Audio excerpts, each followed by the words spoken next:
కొంతమంది ఉపవాసం ఉంటారు, కాస్త పాపం 11, 12 వరకు బాగానే ఉంటారు, కానీ పాపం ఆగలేక 1 గంట అయ్యేసరికి ఏమిటో ఆత్మారాముడు శాంతిస్తే గాని మొత్తం సాయంత్రం వరకు ఆత్మారాముడే సరిపోయింది ఇక్కడ. ఇక ఇలాంటి వాళ్ళ కృష్ణుడు చెప్పే ఉపాయం ఏంటంటే ఆ భోజనం ఏదో చేసి ఎందుకు వచ్చిన గొడవ అయిపోయింది. గదా నీరస పడుతూ వచ్చిన వాళ్ళ దగ్గర వల్ల ఏమిటో ఉండలేకపోతున్నావు, ఉండక తప్పదు, ఎందుకు ఈ సాగతీత, నిన్ను ఉండమని ఆవిడ చెప్పాడు. ఉండదలుచుకుంటే ఉండు, ఉండగలిగితే ఉండు, లేకపోతే మానే. మనస్సు నియమంగా ఉందా లేదా అనేదే ముఖ్యం. నువ్వు అరటిపండు నోట్లో పెట్టుకుంటే ఉపవాసం భంగం అవ్వచ్చు, కానీ భగవంతుడికి కోపం అయితే రాదు. నేను గ్యారంటీ ఇస్తాను ఆ విషయం.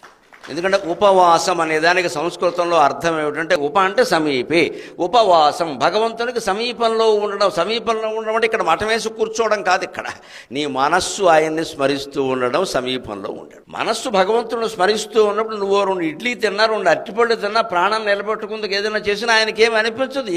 వాడు మనస్సు నాకు అర్పించాడు, వాడు అరటిపళ్ళు తింటే నాకే, అనపకాయ తింటే నాకే అంటాడు. మనస్సే ముఖ్యం.